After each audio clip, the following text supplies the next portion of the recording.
Welcome back to MotriX. For years, if you wanted an affordable electric vehicle that actually made sense, there was only one name on the list, the Chevy Bolt. But then, it went away. Well, the wait is over. Today, we are looking at the car that's about to reclaim the crown, the all-new, next-generation 2027 Chevrolet Bolt. Chevy didn't just bring it back, they rebuilt it from the ground up using their Ultium tech, gave it a crossover makeover, and it is still going to be one of the most accessible EVs on the market. Is it the perfect electric car for the masses? Let's find out. First, let's talk about the look. The old Bolt was a bit of a tall hatchback, but this new one has officially grown up into a crossover. You can see the influence of the Blazer and Equinox EV everywhere. Look at this front fascia. We have these ultra-slim LED daytime running lights up top and a closed-off, textured grille that gives it a much more aggressive stance.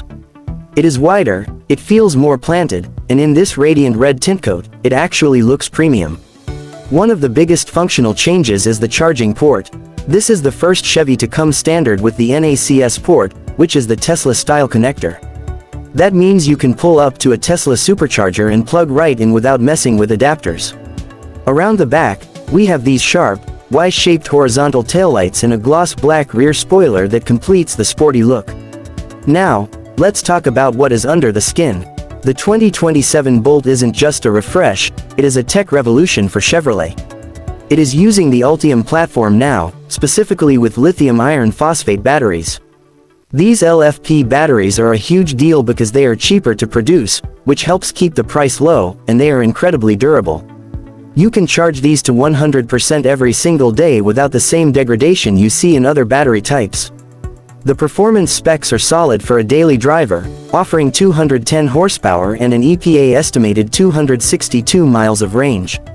But the real game changer is the charging speed. The old Bolt was notoriously slow at charging, but this new version supports 150 kilowatt DC fast charging, allowing you to go from 10 to 80% in about 25 minutes.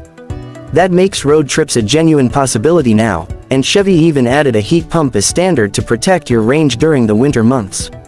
Stepping inside, the budget feeling of the old Bolt is completely gone. The first thing you notice is the massive 11.3-inch curved infotainment screen and the 11-inch digital driver cluster. It is running Google built-in, so you have native maps, Spotify, and even video apps for when you are sitting at a charger.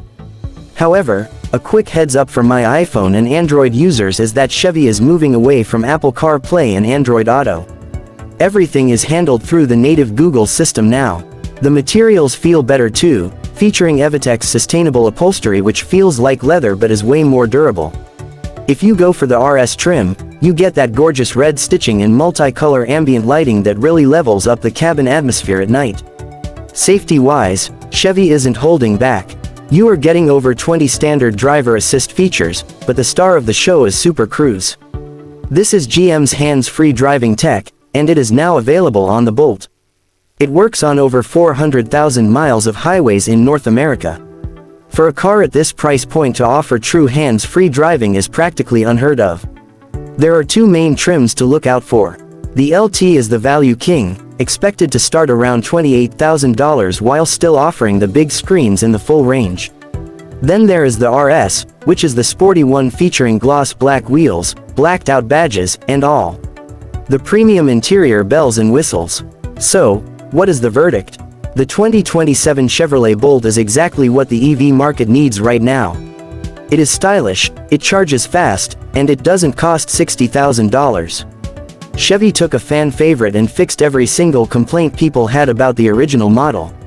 If you are looking to make the switch to electric without breaking the bank, this has to be at the top of your list. But what do you think? Does the lack of Apple CarPlay deal break it for you, or is that 262-mile range and the faster charging enough to win you over? Let me know in the comments below. Don't forget to hit that subscribe button for more deep dives into the world of cars right here on MotriX.